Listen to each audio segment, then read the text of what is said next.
For the ones who work hard to ensure their crew can always go the extra mile, and the ones who get in early so everyone can go home on time, there's Grainger, offering professional-grade supplies backed by product experts so you can quickly and easily find what you need. Plus, you can count on access to a committed team ready to go the extra mile for you. Call, click Grainger.com, or just stop by. Grainger, for the ones who get it done.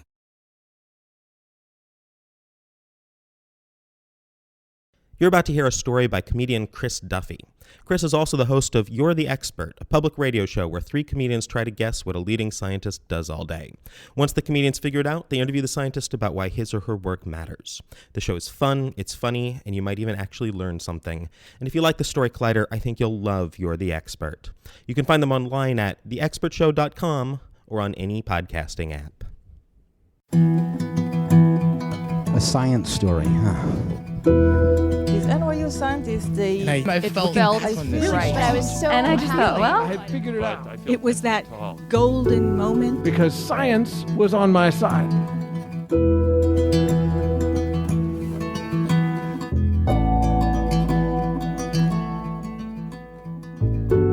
Hey everyone, I'm Ben Lilly, and welcome to the Story Collider, where we bring you true personal stories about science. This week's story is from Chris Duffy. It was recorded in March 2016 at Union Hall in Brooklyn.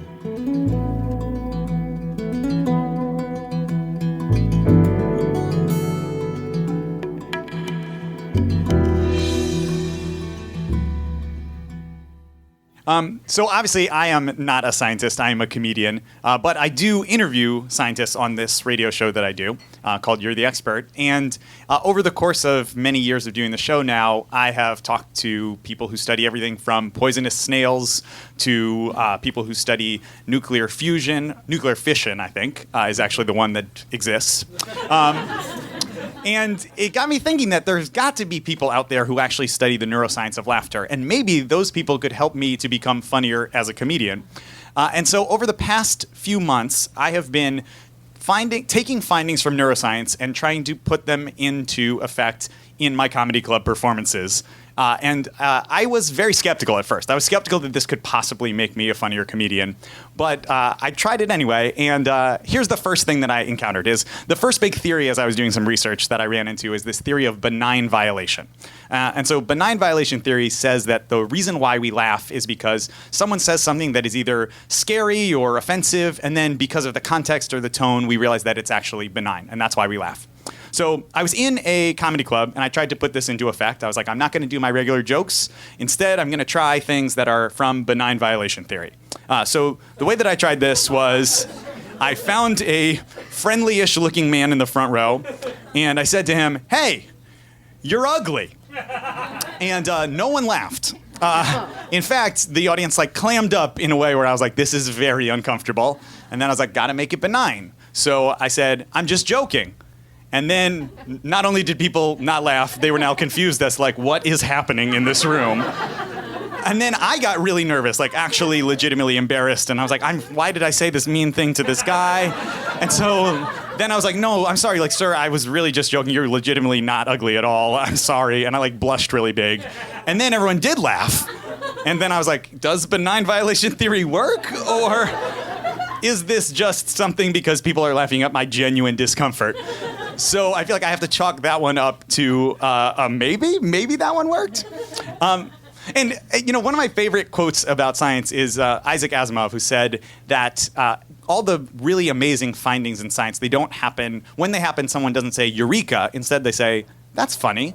And I think that's also really interesting as a comedian, because in comedy, the best jokes, when you tell them, people don't say, that's funny. In fact, if they say that's funny, it's a bad sign. What happens is if you tell a good joke, they should laugh. You want this involuntary reaction. So I feel like in a similar way, we're trying to get something different from these people. So I took more of these theories, and I took a couple of notes that I wanted to tell you on. Okay, the next one is I dug into the history of what could the first joke have been. And there's a neuroscientist named Robert Provine who wrote a great book about laughter. And his theory is that the oldest joke, one that actually still works even on primates, is I'm gonna get ya. Where you have a little kid and you're chasing them and you're I'm gonna get ya, I'm gonna get ya, I'm gonna get ya. And that makes children laugh. It also makes chimpanzees laugh. And so I was like, let's see if it makes drunk people in a comedy club laugh. So I was at a comedy club, and I went up again to someone in the front row who had the unfortunate distinction of being the first person I saw. And I kind of faux tickled them and said, like, I'm gonna get ya. And this was, if not the most awkward moment of my life, certainly close to it. I would say a categorical disaster, both as a comedian and as a human.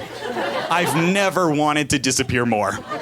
As this full-grown, middle-aged man was just like, I am being assaulted. Please don't get me. And that was a point where I thought, like, okay, there is no chance that this is going to work. Like, comedy is not a science, it's an art. It's not ever going to be replicable in this way. There's not like a formula that you can then apply, and all of a sudden anyone can just make the same joke, and it's just these words in this order. So at this point, I was like, there's no chance at all. But then I started to actually realize that maybe I was just using it on the wrong audience. So I took this same joke, right? I took the I'm gonna get you joke, and I applied it to my 7-year-old cousin, and she thought it was amazing, right? I went to her and I was like, I'm gonna get you, and she laughed really hard. So I was like, maybe it's just I was using the wrong study population. In fact, side note, her favorite joke of all time is knock knock, interrupting starfish. And then you put your whole hand on her face. And she loves that. She thinks that's the best joke of all time. So I was like, okay, so maybe it's just a levels joke, where she likes the starfish joke that doesn't work as well on humans that are older than 7. Maybe also the gotcha joke is going to work on different populations. And then I was looking at some more research about what makes primates laugh, and one of these other old forms of jokes. And there's a lot of evidence that Coco, the gorilla, actually used some jokes when she was signing. And one of the jokes that I liked the most is once Coco was angry with her handler, and instead of using her handler's name, she signed the words for dirty toilet and pointed at this person, which I think is a very good joke. Like, that's not just a good joke for a gorilla. I think that's a great joke for a human as well. And I've used very similar tactics when people have heckled me at comedy shows and gotten great results.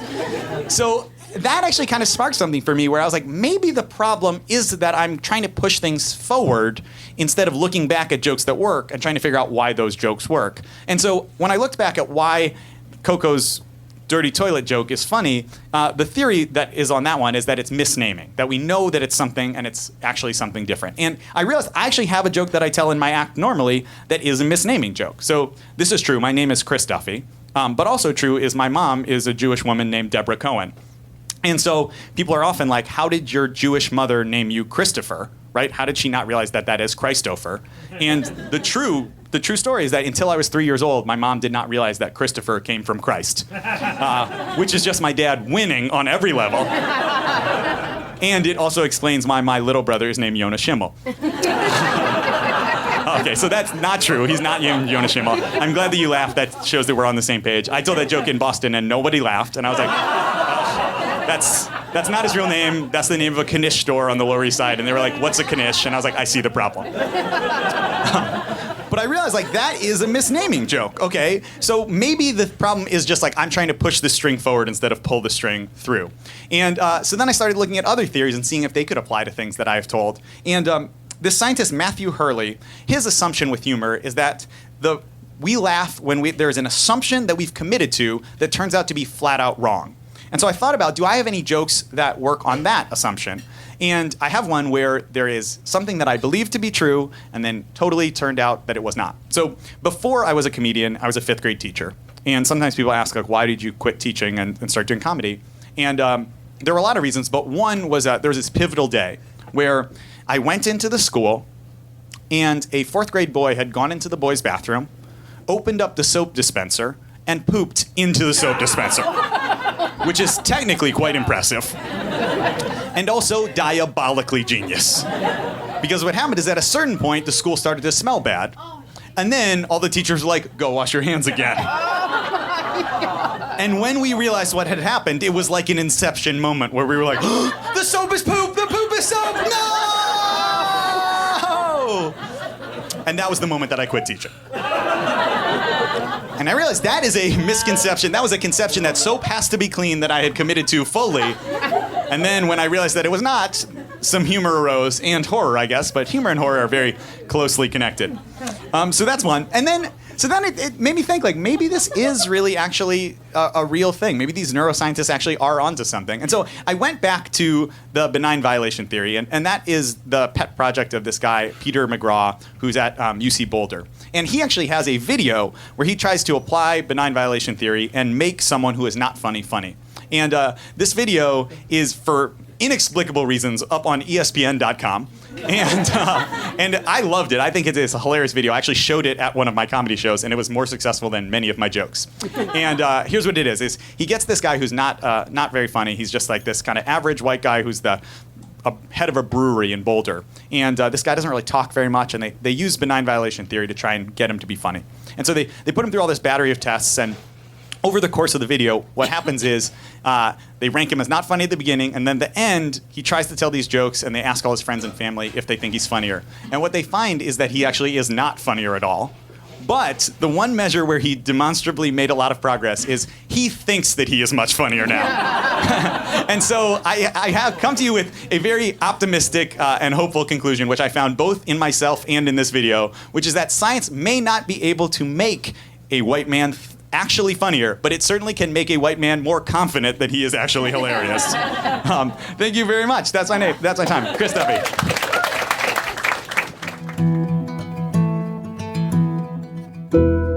That was Chris Duffy. Chris is an NYC-based comedian who performs across the country. His shows have been featured in the New York Times, Boston Globe, Washington Post, and in the Onion A.V. Club. Chris is the creator and host of You're the Expert, a live show, podcast, and public radio program on Boston's WBUR, where three comedians try to guess what a scientist does all day. The Story Collider is produced by me, Brian Weck, Darren Barker, R.A. Daniel, Christine Gentry, Skylar Bear, Shane Hanlon, Rosie Waldron, and Liz Neely. The podcast is produced by Rose Eveleth. Additional help from Brooke Williams, Lena Groger, and Justin D'Ambrosio. The theme music is by Ghost. Special thanks to Union Hall for hosting the show, and to Jokes for being funny. Thanks for listening.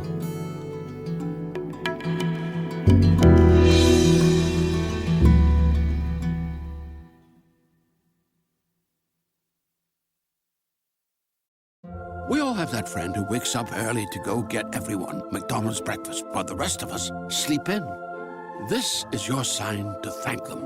And if you're that friend, this is us saying thank you. Just a friendly reminder that right now, get any size iced coffee before 11 a.m. for just 99 cents. And a satisfying sausage McMuffin with egg is just $2.79. Price and participation may vary. Cannot be combined with any other offer or combo meal. Ba-da-ba-ba-ba.